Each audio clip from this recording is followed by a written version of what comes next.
ഒരുപക്ഷെ ഞാനായിരിക്കും ഈ ഭൂമിയിലെ ഏറ്റവും വലിയ ഭാഗ്യവാൻ. നിന്റെ മുഖത്ത് ഇങ്ങനെ നോക്കിയിരുന്നാൽ ഒരു ജന്മം പോകുന്നതറിയില്ല.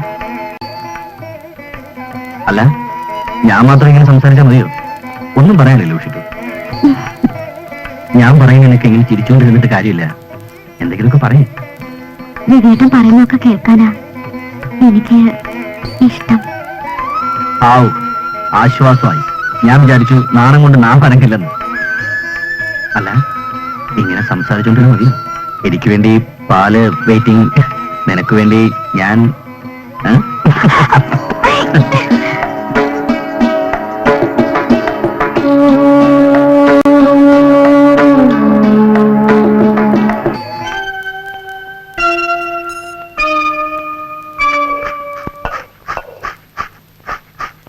എഴുന്നേറ്റില്ലേ ഇതുവരെ? ഇല്ലെന്ന് തോന്നേ. എന്തൊരു ഉറക്കാ ഇത്. നീ പോയെന്ന് വിളിച്ച്.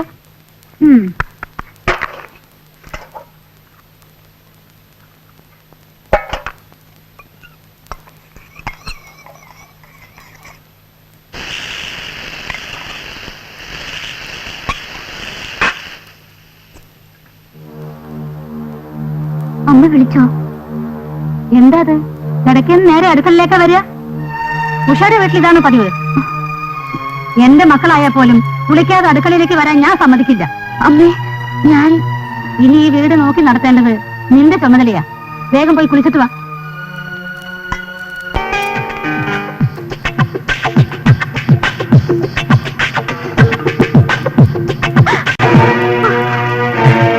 എന്താ ഉഷ ഇത്?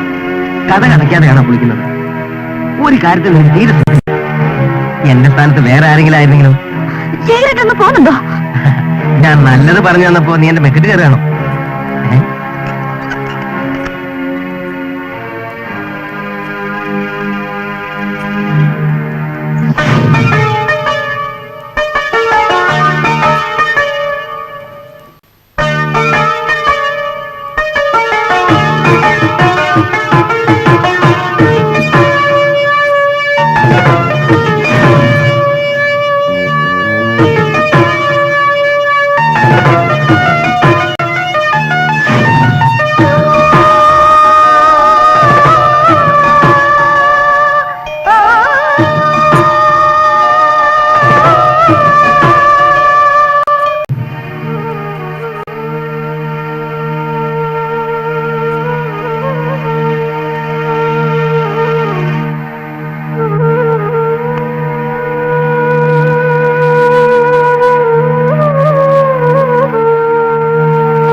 ഓരോ ദിവസവും നിന്നെ കാണുമ്പോ എനിക്ക് രാത്രി ബെഡ്റൂമിൽ എത്തുമ്പോ മാത്രം രവിയേട്ടൻ എന്നെ പറ്റി വിചാരമുള്ളൂ. എന്താ ഇപ്പൊ അങ്ങനെ തോന്നുന്നത്? എന്റെ കഷ്ടപ്പാട് ഞാൻ ആരോട് പറയാനാ? ഈ അടുക്കളയിൽ കിടന്ന് വരിയും പുകയും കൊണ്ട് ജന്മം തീർക്കാനായിരിക്കും എന്റെ വിധി. അതിന് മലമറിക്കാൻ നിനക്കെന്നെ എത്രയ്ക്ക് പണി? അതിന് രവിയേട്ടൻ പകലെപ്പോഴെങ്കിലും ഇവിടെ ഉണ്ടായിരുന്നിട്ട് വേണ്ടേ? ഞാൻ ഈ വീട്ടിലെ വേലക്കാരിയൊന്നുമല്ല. എല്ലാവരുടെയും ആട്ടും തുപ്പും കേൾക്കാൻ ഞാൻ എന്ത് ചെയ്താൽ അവസാനം കുറ്റം മാത്രമേ ഉള്ളൂ. അതൊക്കെ നിങ്ങൾ തോന്നല. ഇതൊക്കെ എല്ലാ വീട്ടിലുള്ളതല്ലേ. അമ്മയുടെ കുത്തുവാക്ക് സഹിക്കാം.